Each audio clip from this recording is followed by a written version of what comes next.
Hey guys, I know that it's been a minute. I have been working and I have been recovering from work because it does take a lot out of you. I have been a stay-at-home mom for almost 9 years, so it's a lot. I am completely out of shape, so it's gonna take some time. But I really just wanted to come on today and talk about. I had a mental episode, just kind of like a breakdown, in December, and I had to be put in a partial hospitalization program for my depression, and I kind of wanted to talk about that experience today, because it's not really something that I've heard people talk about, and I wanted to share my experience because maybe it will help somebody else someday. In December of 2023, I had a breakdown. I'm trying to choose my words carefully for YouTube. I had a breakdown where I didn't want to be around anymore. And I was sent to a facility here in Oklahoma that is just amazing, to be honest. And I was put in what they call a partial. It was an inpatient partial hospitalization program.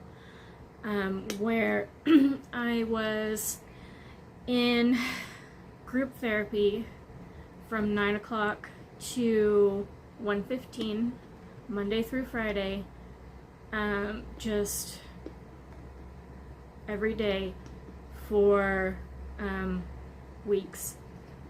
I got out February the 6th, I believe. So it was a long time. And I think that I was there as long as I needed to be. I initially didn't want to be there. I didn't feel like I needed to be there. I thought that I was better than the people who were there, and that wasn't true. I met some of the best people I'll ever meet, there. So you take a lot of things with you when you leave.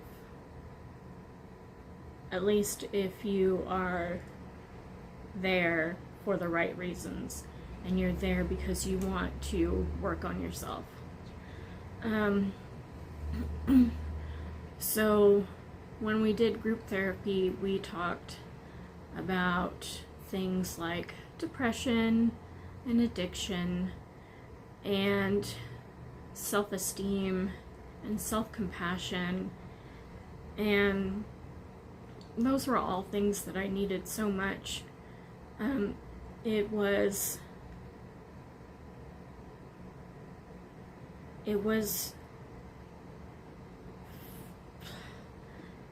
important that I was there for those lessons, because those were things that I was struggling with. In addition to the fact that, I've had depression all my life anyway, those were things that I struggled with. I've been in therapy off and on since I was 16. And, I've worked through a lot of my past trauma. And, whether or not my family would consider what I've been through, how I've grown up, to be trauma, that's their personal belief. I grew up in it, and for me, it affected me, and for me, it will always be trauma.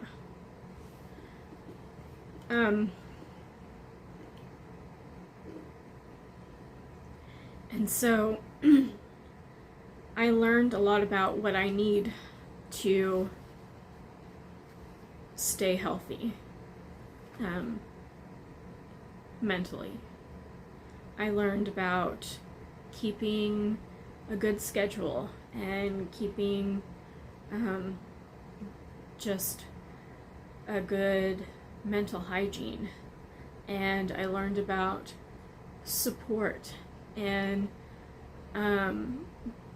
what that looks like, and support from your close friends and family, and support from your meetings. I go to DBSA meetings and NAMI meetings on Hay Piers. And another part of that support is therapy, which I was scheduled to do today, but my therapist is sick, so. I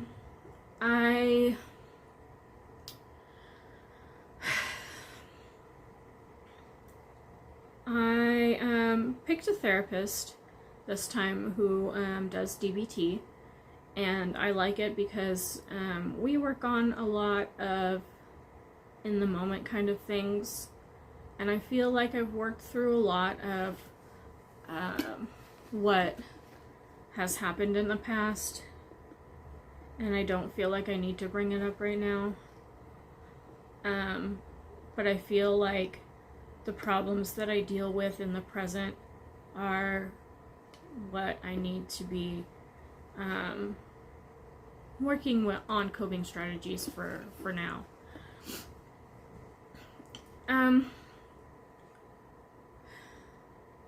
I drive by the facility all the time when I'm on my way to appointments for my back, and I say, those are my people, because they are, regardless of who's there.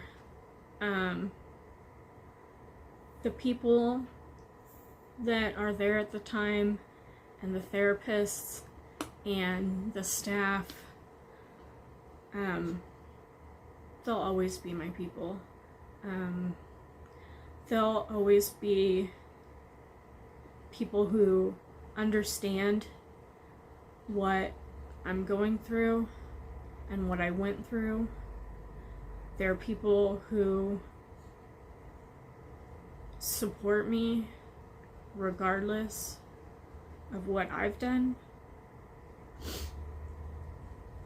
And they are people who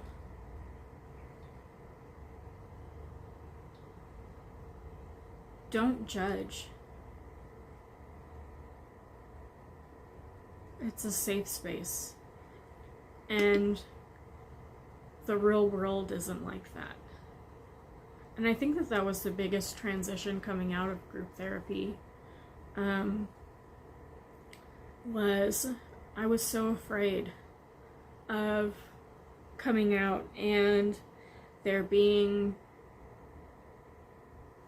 the hardness and the severity of the real world, because life can be brutal sometimes, And there's a lot of things and a lot of situations where I don't feel that I'm in a safe space, and I don't feel welcomed, and I don't feel loved, and I don't feel accepted, and and that's within my own family even. So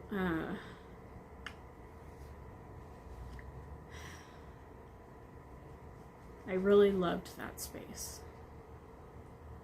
That's why I created this space. I'll give you a tour someday, but this is it's my bedroom. It was supposed to be my office, but it's really just my bedroom. I come and sleep in here when I wake up in the morning, or when I wake up at like 3 o'clock in the morning, and my back is really stiff. I'll come in here and I'll watch TV for a little while, and I'll sleep in here because the bed is different. But anyways, this is my safe space.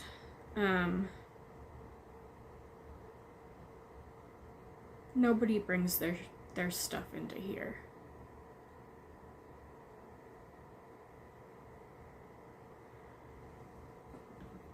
When I left the facility, I left feeling like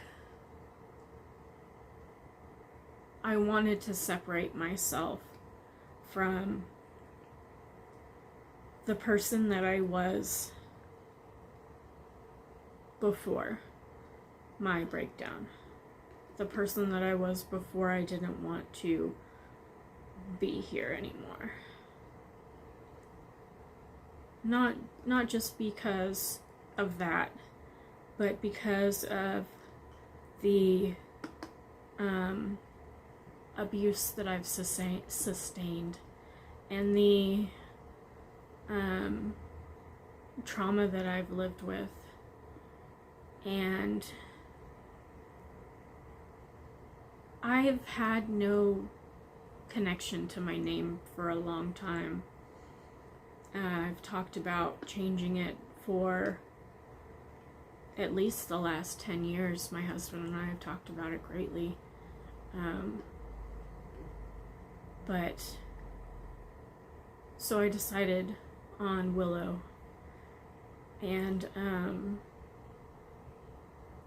changing your name at 36, almost 37, just getting people to use it is so hard. Even at work, where I have listed it as my preferred name, everybody continues to call me Stephanie, and I'm almost just at my wit's end, and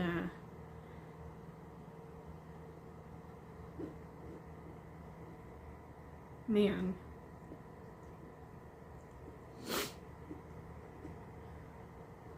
it's it's emotional for me because I just wanted to let that shit go. And I feel like I can't. And I know that a name change doesn't solve anything. But it would make me feel like I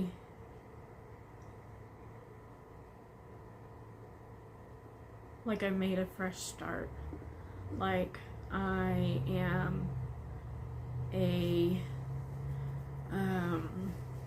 like I am the person that I want to be, and not the person who is bogged down and just heavy with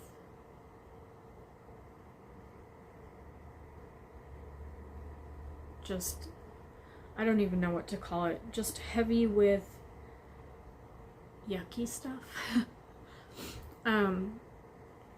I keep saying trauma, and that's all I know to call it.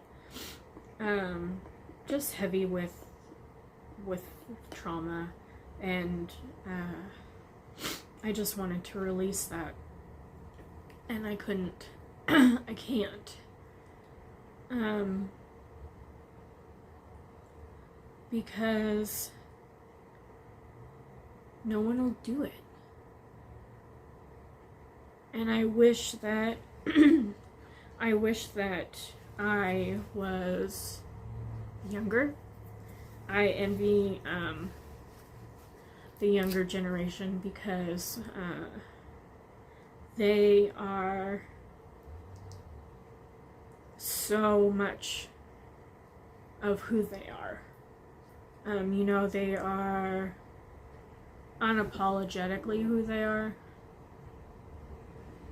And I feel like at my age, you can't do that. You can't just do that. You've played the game one way your entire life, and you are who you are, or you are who you've shown yourself to be. And the parts that you keep hidden, the parts of you that you love, the parts of you that make you happy,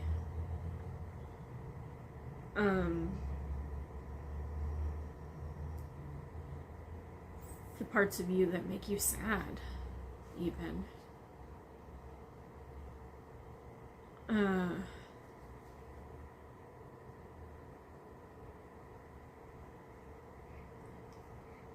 I just, I feel like I don't get to,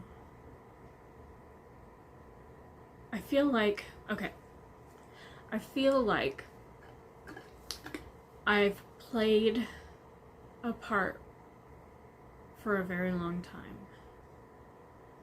And when I walked out of the doors of that mental facility, I was done playing that part. And I'm still done playing that part.